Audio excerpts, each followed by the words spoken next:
Well, good morning, everybody. How you doing? I'm Ed Parcaut, and Mike Kelly is on vacation, and so it's just me today again. Mike will be back on Friday, but let's get this thing moving. It's kind of a great day. I like the cooler weather we're having. It's my time of the year. I don't know how you feel about it, but give me the cool weather anytime. All right, kind of that's what's going on with the stock market and bond market. They don't. It's kind of colder for them today too. Also, current rates. Mortgage-backed securities are kind of down a little bit today, and the bonds, I should say, the stock market's not really doing ton. It's only 90 up 98 right now. So yeah, it's still better than being down. All right, so there's a lot of questions out there, and one of them is if home buyer demand is so weak, why aren't home prices falling? And I want to go through a couple different things. New, and here's one example. New home sales report came out today. That's what was today, coming out on Wednesday. U.S. new home sales surged to the highest level since February of 2022. We're up 12.3% on new home sales, which is nobody was expecting that. So we're at 759,000 units annualized basis. They were expecting that they were going to drop 80,000 in sales, and they were up. This is a very confusing market to where we have limited inventory, 8% interest rates, and still demand for housing and demand to buy homes. And because if you look back, I've been talking to a lot of people on different podcasts that I've been on, and they're older, and they're like, my first mortgage was this, my first mortgage. And it's true. Rates are higher now. We've been higher in the past. The difference now is the values are so much higher than back then, and the median price, I should say, the income is not where it was. And also the rents are at 26% of your median income. I should say 26% of your ratio towards your income to debt, where before they were at 16 and 15%. So it's a totally weird time. It's not a great time for us right now because of the inflation. But let's go back to home sales. So there were 80,000 more sold last month than they expected. That means they're up now 34% year over year. Did you just hear what I said? Up 34% year over year new home sales. No one expected that. So if you look, the demand for new home sales as builders are selling over 60% of the homes sold were either not started or under construction. So they're selling stuff that's not even ready, where before they were selling finished stuff and having trouble.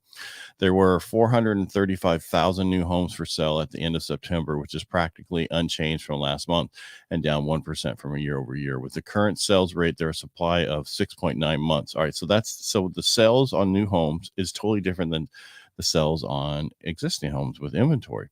So they're at 6.9%. However, considering only that there was only of those being sold, only 75,000 are finished homes compared against the sales rate.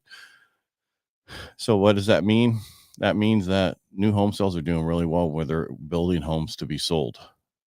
And we're not building, I don't want to get into the whole thing. We're not building in California like we should be, but that's one of the issues. The median price for homes right now stood at 418,800, which is a little bit down from the previous month. But what I want to get at with that statement is, in order to afford that home, you have to make over $100,000 a year, like $115,000 a year to afford that home, which is pretty, not a lot of people have dual incomes in every place and make that amount of money. And there are some who do. If you look at all right, so now let's get into there's only two things that come out today. We have new home sales and mortgage applications. Mortgage applications for purchases were down 2%, but refinances were up 2%. But if you look at year over year for purchases, there's another 2% decline in purchase applications. So that tells you that less people are buying. However, and that's because there's less houses on the market. You can't sell inventory if you don't have it. And this is what we keep saying. Refinances make up almost a third of all mortgages right now. So if you're not doing cash, and that's the third of, and those are cash out refinances, people are giving up their 3 and 4% so they can pay off their debt to make their life a lot easier. And it works. You just have to run the numbers to make sure, the numbers. If you have any questions about that, reach out to me. If you weren't here yesterday and I talked about the housing inventory nationwide, I just want to reiterate, Right now, nationwide, we have 554,350 homes for sale on the market at the end of the last week. That rose only 7,900 for that week. If you look at the same time a year ago, I mean, the same time inventory from last year, at the same time, we were 571,000. So we're still below that time in 2022. Average listings in 2015 were 1.171 million. That's right. So that's really the big numbers today. But what I really wanted to talk about, and I bring it up, if home buyer demand is so weak, why aren't home prices falling? It's the inventory, the lack of inventory. And if you listen to anybody out there with the lack of inventory, we're not going to see home prices fall. It's just not going to happen. You have to have distressed people, sellers, in order for a market to go down. We don't have distressed sellers. And any seller that might be distressed, they can sell their property right away and get somebody to buy it. But we don't have a lot of distressed sellers like we did in 2008 and 2009, where we had 3.5 million houses on the market and they were distressed. It's a totally different market, so don't think that the values are going to go down. There might be some pockets like we talked about in Florida, Tampa, and a couple other markets where they have 3 months supply and it might slow down a little bit and they do a little bit more, but we're not seeing that. We're not going to see that nation. We're not going to see the drop in values that people are thinking we're going to see. And that's pretty much all we have today. New home sales, which is up 12%, shocking 80,000 more than they thought. And also applications for mortgages were down for purchases and down 22% year over year, and refinances are up. So if you need to get out of debt, let me know, reach out. And Mike will, like I said, we'll be back on Friday.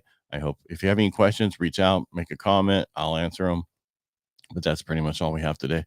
Yes, I'm supporting my Broncos jersey sweatshirt. Hopefully we'll get our third win this weekend. Playoff bound. Anyway, make it a great day. Thanks for being here. I really appreciate you guys, and I appreciate you. Make it a great day.